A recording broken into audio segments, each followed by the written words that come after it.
Siddhant, you also said that you've been a part of Bounce when there were only like 8 PMs and 50 engineers. But then there's been a hypergrowth as well.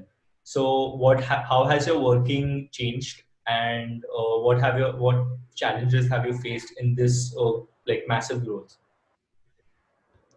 Yeah, I think it's been like a pleasure to be part of like this hyper growth journey for Bounce. Like when I joined, we were just getting like building the team really quickly because we knew like the phase we were about to go into, and we were going to be putting out more bikes and trying to expand into a new city. So I think the biggest part of like being part of this journey, as what I've learned, is that I think when I came in, I had to just like I said, execute a lot. I knew all these problems. I needed to fix A, B, C, D by the end of the week, and it was like trivial stuff that like needed to be fixed, and trivial stuff that we had to add, or trivial screen that we needed to put. But getting that execution done with the limited bandwidth you have is a different problem.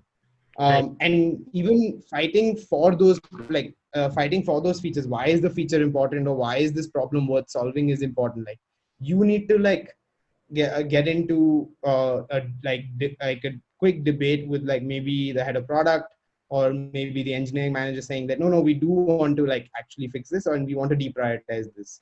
So ruthless prioritization is like always important, and but even more so when you're in that growth phase and you don't have enough time to solve all the problems. And you as the company goes through that hypergrowth phase and the team changes really quickly, you need to like understand how dynamics change. Like what you thought about like how to look at your work and how to do your work will change tremendously. Suddenly, like when I joined, there was like no growth team, for example. And suddenly there's a growth team, there's an asset safety team, there's like operations team that is like tripled. Like all of that will happen, and we'll have a suddenly there's like a lot of leaders that you need to go show all your features to and get approval for, right? And that requires a completely different skill set. You need to be able to influence and you know, prove to like everyone that you have taken into account their side of the problem, and this thing will not impact them, or it will impact their domain in a positive way. And I think yeah, so you have to learn all of that really quickly, because you know, you might have new engineering managers joining, you'll have new PMs joining, new senior like directors joining, and you need to like, in while all of that is happening, you need to also ship your product.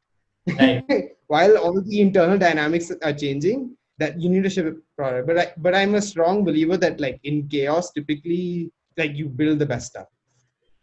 So like it has been a chaotic year, but it's been like a great journey in terms of you learn a lot, and you try to ship the best product that you can. Nice.